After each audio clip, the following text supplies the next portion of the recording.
3 शिकार और शिकारी। दरबार गृह की छत पर आज नई धूप उतरी थी। किनारे सोने की झालरें, बीच में झूमर से छलती रोशनी और नीचे सिंहासन पर बैठा राजा वीरभद्र, पूर्ण अधिकार और गर्व में। कंधों पर बाघ की खाल, तलवार कमर से लटकती, उसकी आवाज गूंजती थी जैसे पत्थर पर हथौड़ा। प्राचीन परंपरा है हमारी, उसने कहा, कि राजकुमारी और उसका संभावित वर एक साथ पहली बार शिकार पर जाएं। साहस, संयम और समझ सब वही प्रकट होता है। महल की भीड़ चुप थी। राजकुमार श्रेयस दरबार के दाहिने ओर खड़ा मुस्कुरा रहा था। उसकी मुस्कान शिष्ट और सुरक्षित थी, जैसे उसे पता था कि इस खेल का अंत कैसा होना है। अमृता बाई और बैठी चुप थी। उसकी आंखों में कोई विरोध नहीं, पर कोई उत्सुकता भी नहीं। उसने खुद से कहा, शिकार शायद जंगल ही बेहतर हो महल से। दरबार के पीछे महल की एक छाया में अर्जुन दीवार से सटा खड़ा था। उसका चेहरा अंधेरे में था, लेकिन उसकी सांसें अंदर तक चल रही थी। जंगल, उसने सोचा, वहां कोई छत नहीं, कोई झरोखा नहीं। मैं सिर्फ देख नहीं सकता, मैं हो सकता हूं। रात को महल में शहनाइयों की तैयारी होने लगी। शिकार के लिए विशेष घोड़े सजाए गए, तलवारें चमकाई गईं, सैनिकों की टुकड़ी चुनी गई। हर ओर उत्सव की सी गूंज थी। अमृता अपने कमरे में बैठी आईने के सामने खामोश थी। उसे तैयार करने आई दासियों में से एक शिवा नहीं थी। उसने पूछा नहीं। उसी क्षण बहुत दूर काले टावर में जादू की राख हवा में तैर रही थी। महाकाल अपनी हथेली में 3 सूखी पत्तियां घुमा रहा था। एक पर अमृता की छवि, दूसरी पर अर्जुन की और तीसरी पर बाघ की। उसने मुरझाई हंसी के साथ कहा, जंगल वो जगह है जहां डर जन्म लेता है और प्रेम अपने पंजे दिखाता है। उसने एक पत्ता फूंक कर जला दिया। चलो फिर शुरू करें असली शिकार। घोड़े अब शाही मैदान से निकल चुके थे। जुलूस लंबा नहीं था। सिर्फ 6 सैनिक, 2 दासियां, 1 सेवक और सबसे आगे चल रहे थे श्रेयस और राजकुमारी अमृता। कंधे पर धनुष, कमर में खंजर। राजा वीरभद्र ने जाते समय कहा था, जंगल में कौन क्या है, वही असली रूप दिखता है। वो बात अब अमृता के कानों में गूंज रही थी। जंगल की सीमा पर घना सन्नाटा पसरा था। पत्तियां तक धीमे गिर रही थीं। हवा में नमी नहीं, एक पुरानी ठंडी गंध थी, जैसे यहां कभी कुछ जला हो। सूरज की रोशनी टहनियों से टूटकर जमीन पर बिंदी की तरह बिखरी थी। अमृता ने घोड़े की लगाम ढीली की और आगे बढ़ते हुए एक लंबी सांस ली। शांत जगह है।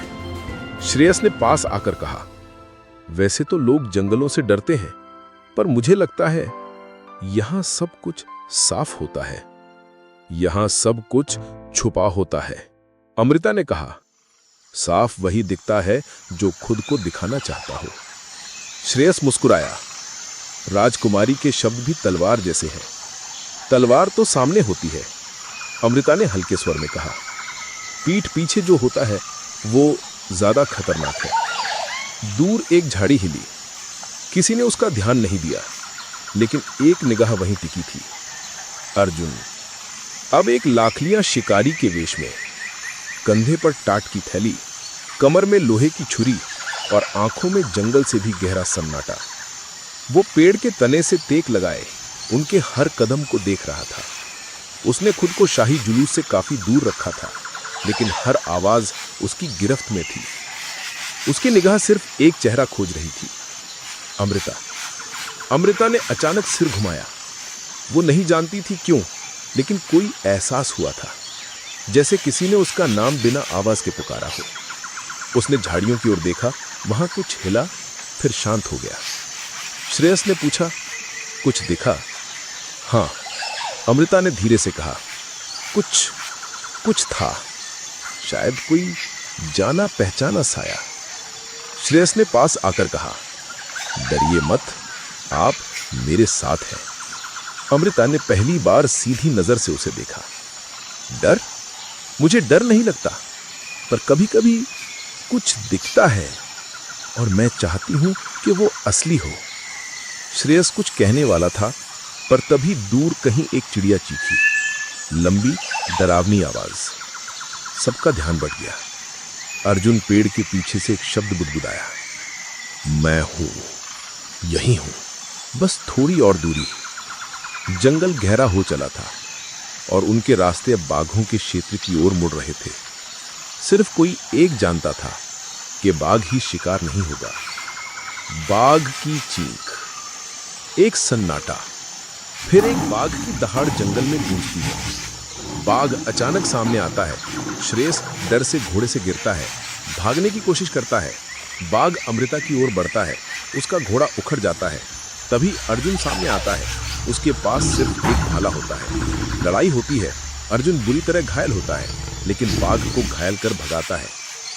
जंगल अब सांस लेना भूल गया था। पेड़ सख्त खड़े थे, उनकी टहनियां हिल नहीं रही थी, पत्तियां तक अपनी जगह जमी थी, जैसे किसी ने समय रोक दिया हो। शाही जुलूस अब एक गहरी घाटी के पास था, जहां दोनों ओर ऊंचे ऊंचे चट्टानें थीं और बीच में एक खुला रास्ता, जिसे शिकारी कहते थे मृत पगडंडी। श्रेयस ने थोड़ा आगे बढ़कर आवाज लगाई, कहीं कुछ दिखा? कोई उत्तर नहीं आया। सैनिक भी अब सतर्क हो गए थे। घोड़े धीमे चलने लगे और फिर दहाड़। जंगल के सन्नाटे को चीरती हुई एक भयानक बाघ की गर्जना, इतनी तेज कि अमृता के घोड़े ने झटका खा लिया। बाघ! कोई सैनिक चिल्लाया। झाड़ियों से एक विशाल बाघ निकला, मांसल, भूखा और आंखों में कच्चे खून की प्यास। श्रेयस ने चीख कर घोड़े को घुमाने की कोशिश की, लेकिन वो संतुलन खो बैठा और घोड़े से गिर पड़ा। बचाओ! उसने चिल्लाया और जमीन पर लुढ़कता हुआ झाड़ियों की ओर भागा। अमृता का घोड़ा बुरी तरह कांपने लगा। उसने लगाम खींचने की कोशिश की, लेकिन जानवर ने बेकाबू होकर उसे गिरा दिया। वो जमीन पर गिरी और जब उसने सिर उठाया तो बाघ उस पर झपटने को तैयार था। तभी हा हा, एक युद्ध घोष। अर्जुन! वो सामने कूदा, सिर्फ एक लोहे का भाला लिए।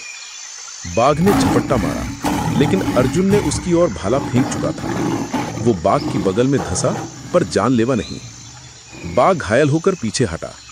फिर एक झपट्टा और अर्जुन उसके सामने आ गया और दोनों जमीन पर गिरे। एक पंजा अर्जुन की पीठ पर पड़ा और उसकी चीख निकल गई। अमृता ने वो आवाज सुनी और उसका खून जम गया।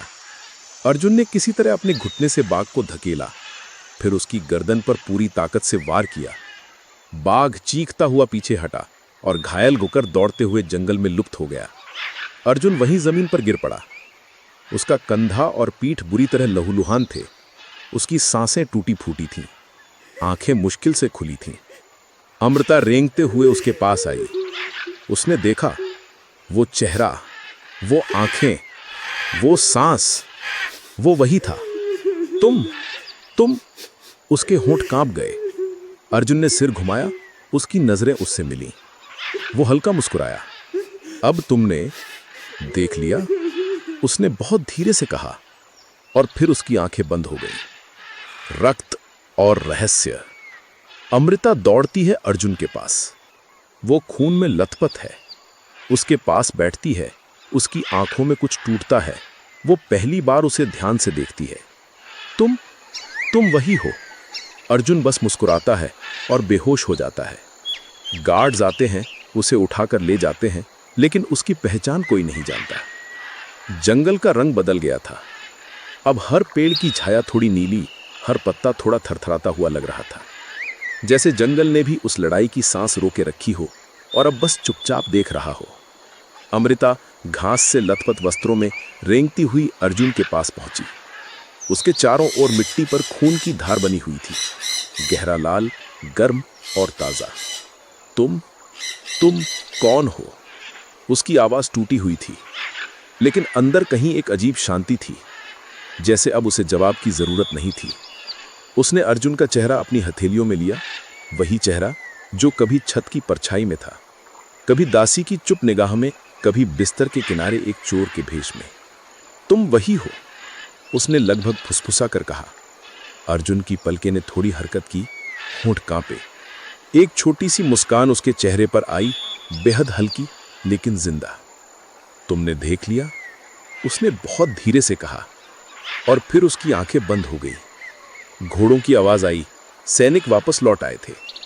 एक गार्ड चिल्लाया, राजकुमारी आप ठीक हैं? अमृता ने कुछ नहीं कहा, उसका ध्यान अर्जुन पर ही था। दूसरे सैनिक उसके पास आए, अर्जुन के शरीर को देखने लगे। ये कौन है? एक ने पूछा। कोई शिकारी लगता है, स्थानीय? नहीं, अमृता ने कहा।